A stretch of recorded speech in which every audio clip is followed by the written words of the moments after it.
Hey, how's it going? It's Devin, Devin's Card House, here to talk a little bit about the earnings report that just came out for Hasbro, Wizards of the Coast. Gonna check out the numbers here and see how everything went. Surprise, surprise, things are actually looking very good. Looking very good for Hasbro considering what was estimated versus what we got. So I know when people get on here and talk about how the earnings reports go, it kind of has a hint of like, this is a validation. This validates my feelings or unvalidates my feelings. And to a certain extent, that's correct, because if things continue in a good way for Hasbro and they continue to make money and good profits and things are going good, then that means they're probably going to most likely stay on the path that they are on. And for those of us like myself who don't really enjoy booster fun, we don't really enjoy the variants, we don't really enjoy this crazy Fortnitification that has happened to Magic the Gathering, we're kind of hoping for things to tank. We're hoping for things to go bad so that there's a correction to how things go. But at the same time, we have to be able to look at the numbers, look at everybody, and look around and be like, oh, I guess I'm wrong here. I guess more people are enjoying things the way they are than the way they were. And we can already know that. Seeing that the revenues for Magic the Gathering and Wizards of the Coast have increased twice as much per year from when Chris Cox started out to get Booster Fun, the initiatives to get more products to the market and to get people to be buying more with secret layers and more sets coming out per year.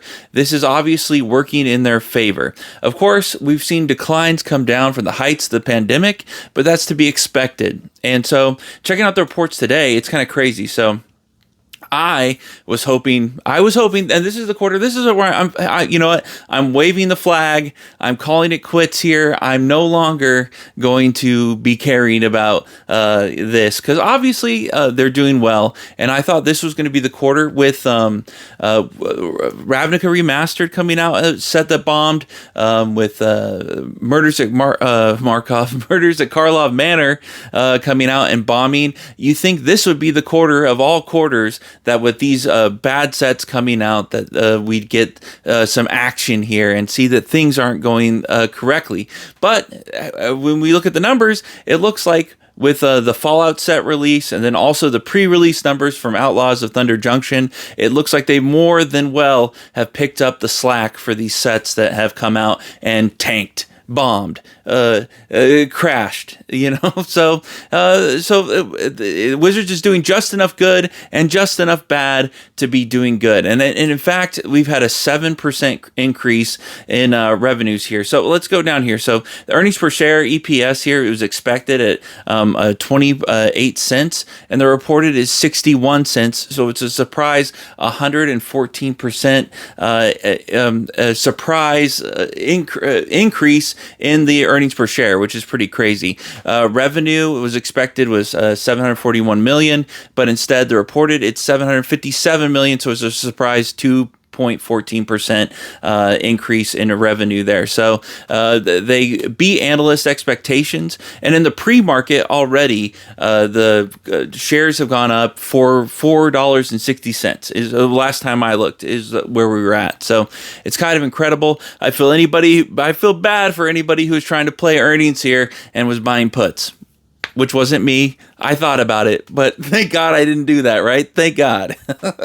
You'd be eating it right now, so thank God I didn't do that. So crazy thing. So this is what I picked up from, I read the CNBC report on this, and so its operating margin expanded from to 15.3% from 1.8% last year. That's incredible. So, I mean, this is obviously they're saving on operations from all the people they've let go. Obviously, some of their decisions with distributors and whatnot seem to be working well. So it seems like whatever they're doing here, which is laying people off and streamlining things, they've upped that operating margin to 15.3% from 1.8% last year. That's pretty crazy.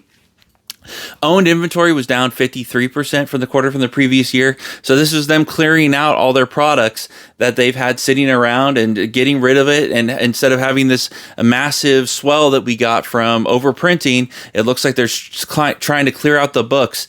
And that's going to be good for all of us. I know it does hurt us to see these prices deflated from all this supply hitting the market. But actually, over the long run, just clearing out that inventory is going to be good for everybody overall. So that's good to see there. And then also revenue from Wizards of the Coast and digital gaming segments grew 7% in the quarter, driven by popularity of Baldur's Gate 3 and Monopoly Go. So Baldur's Gate is the gift that keeps on giving to Hasbro. They're still relying on this in their quarterly reports to take up the slack for to increase the revenues and things like that. So it's crazy how well that game has done for Hasbro. Also, they always talk about E1. E1 is still showing up in the reports to talk about how they're losing money. They're still losing money off the E1 deal. But then I guess they've had some increase because Peppa Pig is doing well and Furby is doing well. Get this. It was funny. I was hanging out with my nephews and even they are talking about Furby. I guess Furby is having a resurgence in popularity. Who'da thunk? They're weird as hell, but I thought they would have died out when I was young, but nope, Furbies are here, still kicking it around.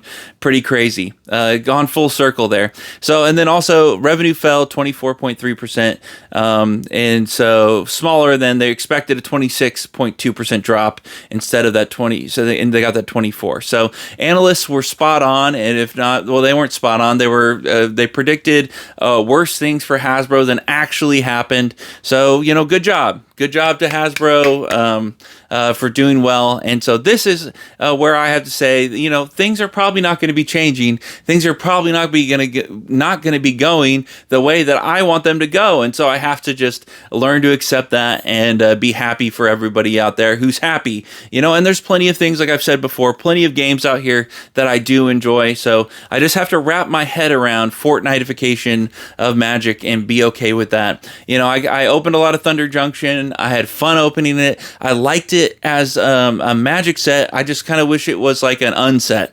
It doesn't really fit for me. It's too silly and funny, but it's not like I didn't like it.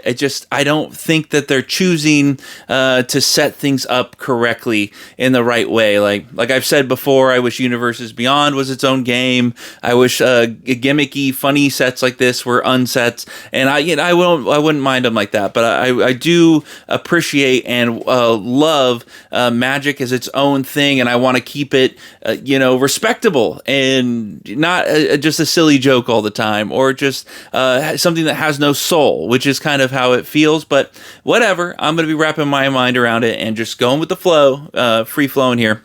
And so also, I had some speculation that maybe this quarterly report would shed some more light on Cynthia Williams stepping down, and it doesn't seem like this does that. It doesn't really show to me exactly. There's nothing in here that says this is why she's gone. So it could be a personal thing. It could be anything. She does this, like I said before, maybe she doesn't like the public spotlight as much as, or whatever. Maybe we'll find out about it in the future, but there's nothing in this report that really stood out to me, at least from what I read, that was like, oh, that's it exactly. So anyways, that's just from what I read going on. Shares are up, like I said, $4.60 in the pre-market. It's pretty crazy. Of course, I'm just telling you what I've read here. I'm not giving any sort of financial advice. I have held Hasbro shares in the past. I don't hold any now. So, but that's it for me. So anyways, let me know what you think about earnings. Like, is there anything I missed? Is there any important details that I did not see here? Please let me know in the comments. I'd love to know about it. So please let me know. I also want to say thank you to my patrons. You know what? I'm doing daily patron videos. Today's patron video, I was at the gym. I was standing outside my favorite bar, and I made a video for the Patreon. And so I'm going to be making daily Patreon videos because they're fun, and it's more behind the scenes, talking more about my personal stuff or ideas for the channel, and just a little more free-flowing and fun. So if you want to check out the Patreon, there's a link in the comments. Also, I want to appreciate my subscribers. I appreciate for you subscribing, and then also I appreciate you just watching this, watching me be an idiot. I always appreciate that. So anyways, I hope you have a great day, and I will talk to you later, okay? Bye-bye.